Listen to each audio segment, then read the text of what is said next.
jours je vacille, la chaleur entre et prend mon cœur pour seul-ci. Prisonnière, je t'attends.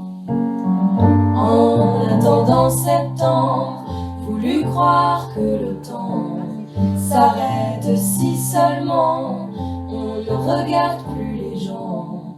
Alors j'ai tout ouvert, mes yeux, mon cœur à ma fenêtre. J'ai cru voir que la mer au bout de mon Montmartre apparaît. Moque-toi bien des mouettes qui chantent dans ma tête. Mais sur ta table basse, moi je vois qui tu es.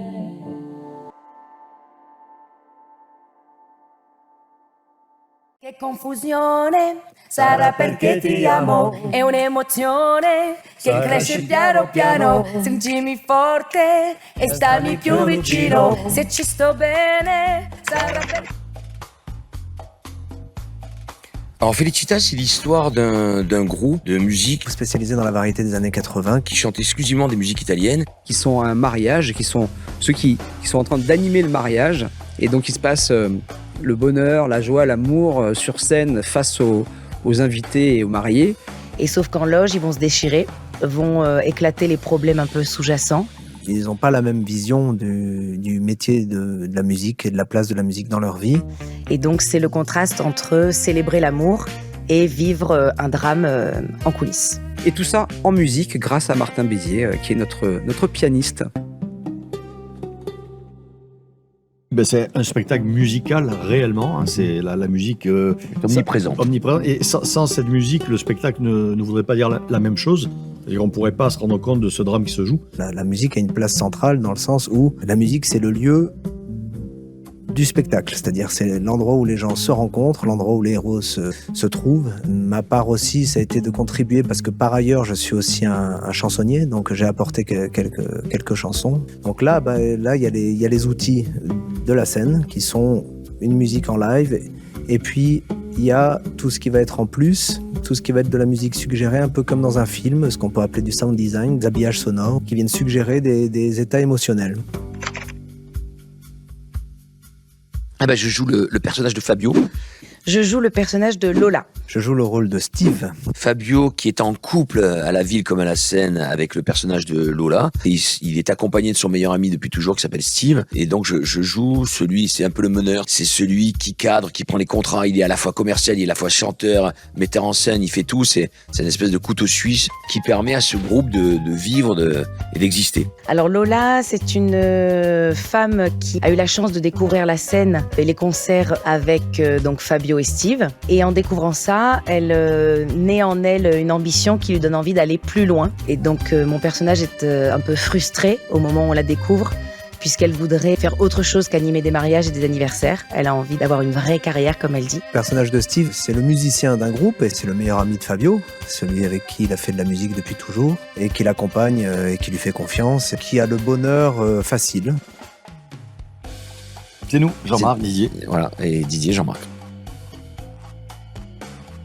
Moi, j'ai toujours eu une sorte de tendresse particulière pour pour des gens en fait qui se donnent à fond à travers la chanson ou à travers le théâtre même. Mais là, j'ai choisi la chanson pour donner du plaisir aux gens. Donc ça veut dire, quand on monte sur scène, ça veut dire beaucoup de travail, beaucoup de répétitions, des mois de recherche, d'affinement de son propre travail. Souvent, c'est des gens. Enfin, il y a beaucoup de gens qui ne sont pas connus. Je crois que les gens qui sont connus, c'est même pas 5% de la profession. Et en fait, tous ces autres gens travaillent autant, de la même façon, avec le même acharnement, la même envie. Et pourtant, ils passent pas un certain niveau. Et c'est ce qui me touche, en fait. C'est ce qui me touchait dans ce spectacle. J'avais envie de parler des gens comme ça. C'est Moi, tout l'idée pareil, de base. sauf que j'aurais dit affinage à la place d'affinement. Affinage, c'est le fromage. C'est tout. C'est pas le fromage, affinage? Ça n'a rien à voir, ça. Eh bien, c'est moi. Donc je m'appelle Marc Pistolesi. Sur ce projet-là, Felicita, je suis metteur en scène et je m'occupe aussi de la scénographie. Je mets en scène plusieurs sortes de spectacles. Par exemple, j'ai mis en scène Yves Olivier, j'ai mis en scène Christina Rosmini, qui est un spectacle musical dans Tio. J'ai mis en scène Nawel Madani, Karine Dubernay, qui sont des seuls en scène. Je mets en scène aussi mes spectacles. Enfin voilà, j'essaie de me diversifier dans mes projets de mise en scène.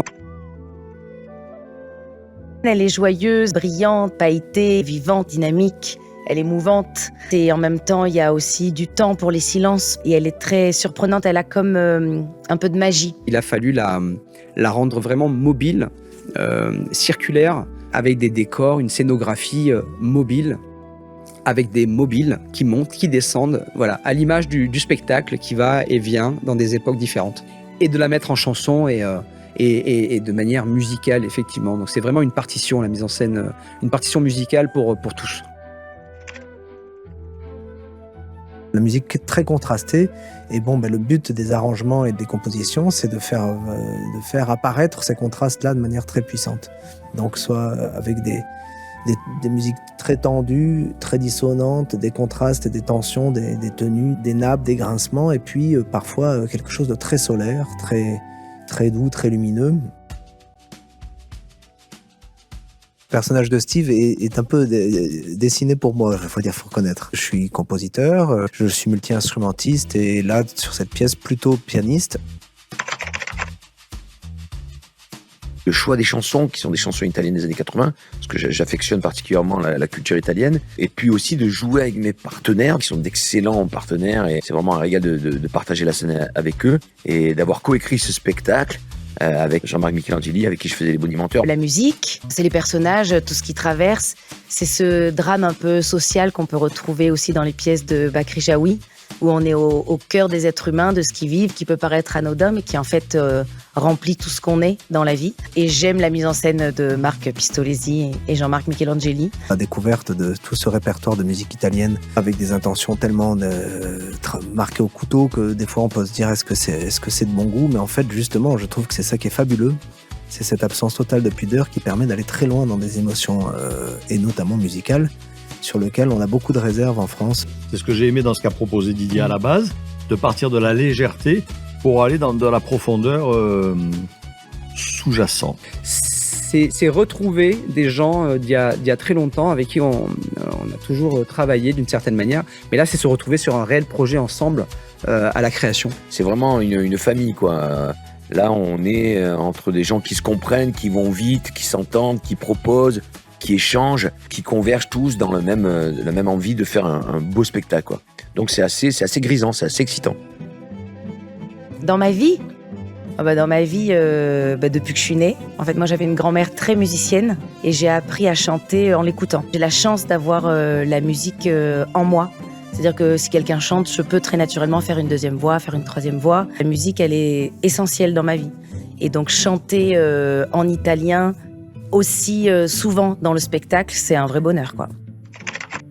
Musique, Harmonie, Sauce tomate. dissonance, rupture, Joie, Bonheur. Amour, oui, peut-être.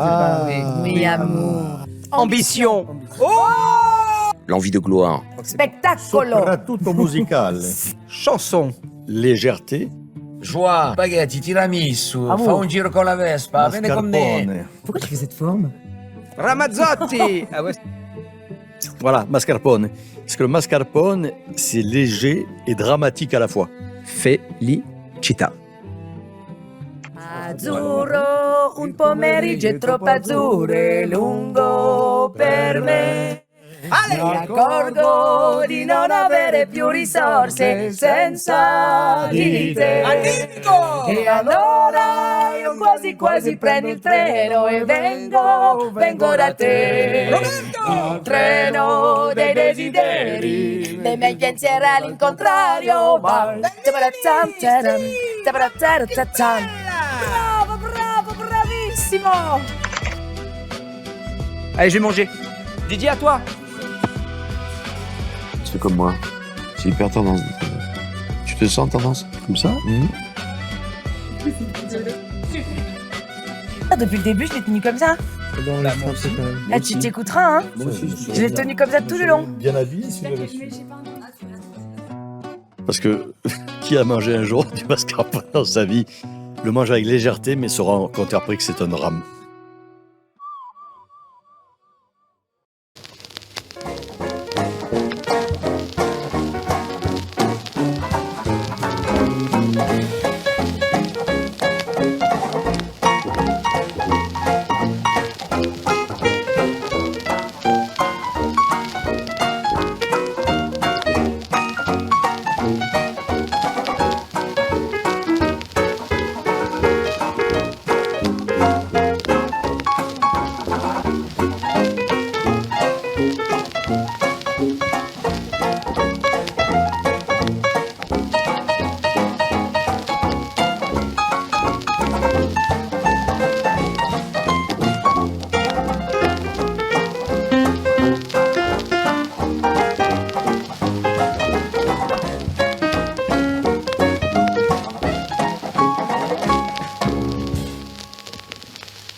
« 20 ans que je n'ai plus chanté d'opéra en public.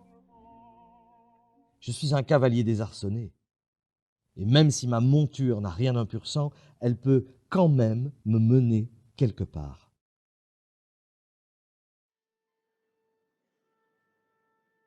En être, participer, simplement se tenir droit devant le public, se dire « je suis vivant, je fais ce que j'aime », quelles que soient mes limites, ne craindre aucune malédiction. Chanter.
Et là, il y a un jeune qui fait une enquête et qui me demande Monsieur, vous appartenez à quelle génération? Génération X, Y, Z? Moi, Club Dorothée. Comment? Boomer, cisgenre, non déconstruit. Comment voulez-vous que je compose une symphonie, moi, s'il y a des mots qui m'échappent? Ah oui, parce que quand les mots filent, hein. Ah bah alors c'est les mots, l'hémorragie. Alors, au niveau social, vous savez qu'aujourd'hui, il n'y a plus de pauvres. Hein.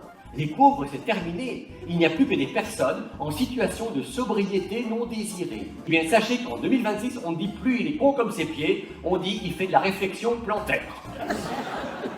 Ah non, non, non. En tout cas, ce qui est sûr, c'est que croire qu'un passé recomposé va produire un futur plus que parfait, c'est très subjonctif. Oui, j'étais prof de français, moi, dans une école professionnelle, section garage.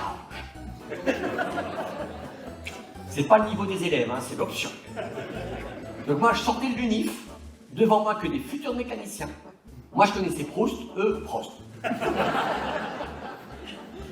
2 croques monsieur, s'il vous plaît, merci. Oh non, 2 croques madame, ouais. Vous avez des croques non genrées? Wesh, la team. À skip, Je pourrais être votre daron. Oula, la gênance. C'est malaisant. Alors, on chill ou on fout le dawa? Non, c'est terrible, j'arrive pas à dominer ni ça, ni le téléphone. Alors l'ordinateur, c'est pas mieux l'ordinateur. Moi, il y a un truc qui m'énerve depuis 2 ans au moins, si pas plus. C'est ces putains de cookies qui vont accepter toute la journée. On est en 2026, mesdames, messieurs, je peux vous le dire. Chez moi, j'ai encore ma ligne fixe, quoi. Une ligne fixe en 2026, mais va t'en dire ça à un jeune que t'as une ligne fixe. Tu dis à un jeune ligne fixe, lui il croit que c'est un rail de coke.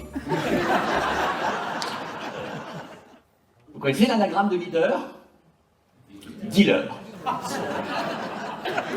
Eh bien, le mot camarade, le mantra des socialistes, des communistes, des maoïstes, des trotskistes et toute la liste des kistes, l'anagramme de camarade, c'est mascarade.